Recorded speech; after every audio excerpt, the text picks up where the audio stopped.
On peut être agriculteur sans avoir de gros tracteurs. Ce sont donc des enfants sur des tracteurs à pédales qui ont ouvert le cortège vanneté.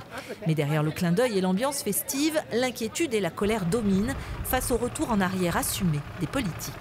Soit la loi du plomb ou toute l'évolution de l'agriculture qui va que vers le productivisme, que vers les grandes fermes. Aujourd'hui, c'est des mesures qui ne vont pas résoudre les problèmes. Ça me met en colère qu'on passe son temps à aider ceux qui n'en ont pas besoin. C'est une réforme qui va servir aux plus riches, une fois de plus. Les paysans bio peuvent nourrir aujourd'hui la population et la nourrir sainement. Il y a de plus en plus de crises sanitaires et de problèmes liés à la santé.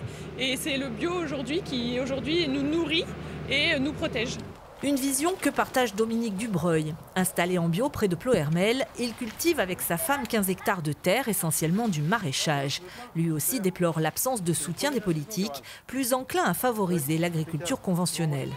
Les pouvoirs publics dépensent énormément d'argent pour soutenir le modèle agricole et alimentaire. C'est 50 milliards par an. Et il faut encore rajouter 20 milliards pour gérer tout ce qui est pollution et dépenses de santé liées à ce système agricole défaillant.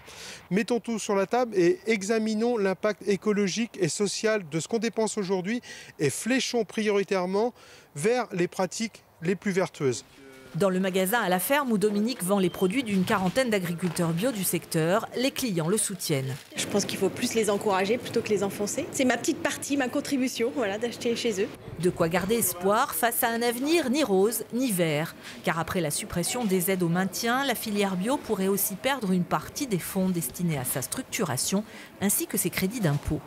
Cette reconnaissance qu'on avait aujourd'hui, qui est de 4 500 € par an de crédit d'impôt, on n'est pas sûr qu'il soit maintenu, alors que nous, dans le réseau FNAB, on milite pour un crédit d'impôt à 6 000 €. Il faut savoir qu'aujourd'hui, plus de 80% des fermes maraîchères en Bretagne ou en France ne touchent aucune aide de la PAC.